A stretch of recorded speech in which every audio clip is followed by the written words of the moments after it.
Bonjour les enfants. Alors aujourd'hui, je vais vous proposer quelque chose d'un petit peu particulier. Je vais vous proposer de faire votre arbre généalogique. Qu'est-ce que c'est qu'un arbre généalogique? En fait, cela permet de vous voir vous sur une sorte d'arbre et puis de voir que vous êtes là parce que vous avez des parents. Donc vous avez un papa, une maman.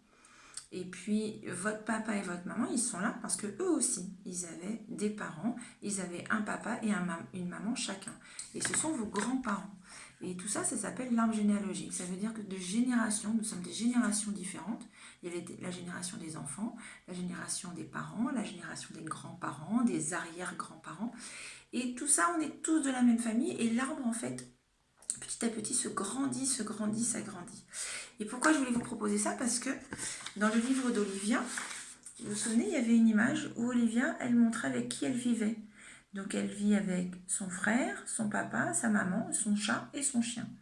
Donc nous, on va faire aussi un arbre pour savoir avec qui on vit, avec les personnes qu'on voit le plus, qui sont proches de nous et qu'on voit. Alors on n'aura pas tous le même arbre parce que parfois on ne connaît pas ses grands-parents, parce qu'on a là, Olivia elle nous parle de son chat et son chien, alors on n'en a pas forcément, mais en général l'arbre, le chat et le chien ne sont pas dans les arbres généalogiques.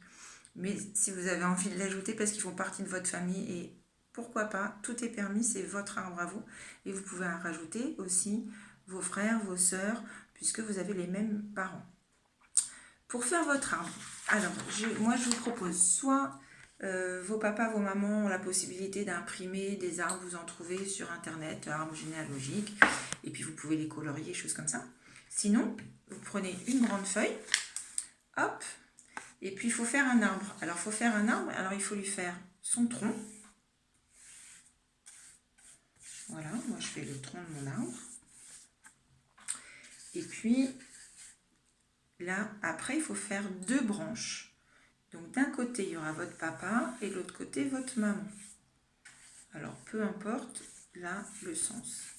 Et puis votre arbre, il va grandir, il va continuer à grandir encore. Là, vous le voyez bien quand même qu'il est en train de se former. Et puis, vous allez mettre, de chaque côté, vous allez faire partir une branche, mais avec deux autres branches. Et puis, hop, une branche avec deux petites ramifications. Voilà.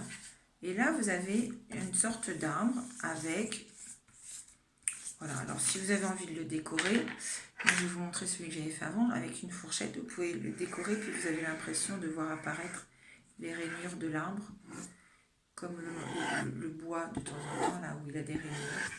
Avec une fourchette, vous pouvez vous amuser à décorer, à inscrire dans la peinture des lignes.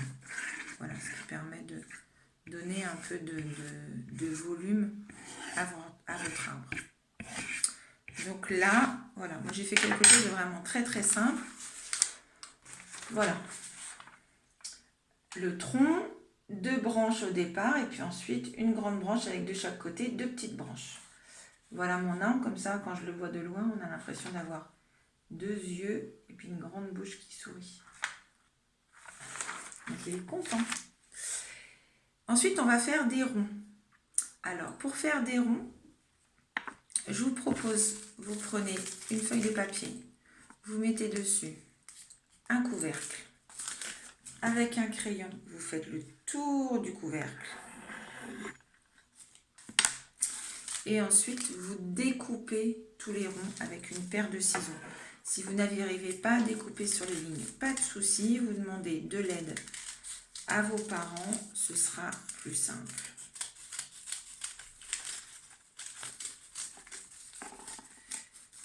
Hop! Et voilà, alors moi j'avais pris une feuille très très fine, du coup, quand je l'ai découpée, je l'avais plié, donc ça m'a permis d'avoir plein de ronds. Voilà. Donc j'ai fait plein de ronds, ou en mathématiques, ça le rappelle, c'est des disques. Et puis là, il va falloir les poser pour essayer de réfléchir. Donc moi, je suis le tronc de l'arbre. C'est moi le tronc de l'arbre. Donc hop, je vais pouvoir me mettre au tronc de l'arbre. Et puis ensuite, si je suis là, c'est parce que j'avais un papa, parce que j'avais un papa et une maman. Donc, sur les 2 premières branches, il y aura mon papa et ma maman. Et chacun, ils ont aussi un papa et une maman. Donc je vais mettre de chaque côté le papa et la maman de mon papa et de ma maman. Alors, si vous avez des frères et sœurs, vous pouvez très bien rajouter sur votre tronc d'autres ronds, si vous êtes 2 ou 3 ou 4, voilà. Et puis si vous avez des chats et des chiens, si vous voulez, vous pouvez très bien rajouter à côté pour pouvoir mettre votre chat et votre chien. Une fois qu'on a visualisé comme ça, on va pouvoir écrire dessus, par exemple, sur celui qui me représente. Soit vous pouvez écrire moi, soit vous pouvez écrire votre prénom. Et ensuite, sur les autres, vous pourrez écrire papa, maman, et puis ensuite les noms que vous donnez à vos grands-parents. Moi, je ne sais pas comment vous appelez vos grands-parents. Ça peut être papy, mamie, mamou, papou, grand-père, grand-mère. Il y a plein de façons d'appeler les grands-parents qu'on aime et qu'on voit. Voilà. Alors moi, j'en ai préparé un comme ça pour vous montrer. Vous voyez, donc moi, j'ai mis moi. Et puis là, j'ai mis maman, papa. Et là, j'ai mis pour les grands-parents les noms que moi je connais. Et ensuite, là, vous pouvez coller les photos des gens de votre famille. Donc, vous pouvez demander à vos parents de trouver des photos, une photo de vous, et puis ensuite vous pouvez coller une photo de papa, une photo de maman, et puis les photos de vos grands-parents. Et si vous avez la chance d'avoir des arrière-grands-parents, vous allez voir avec papa et maman comment vous allez pouvoir agrandir votre arbre. Voilà, si jamais vous n'avez pas de photos, vous pouvez aussi les dessiner.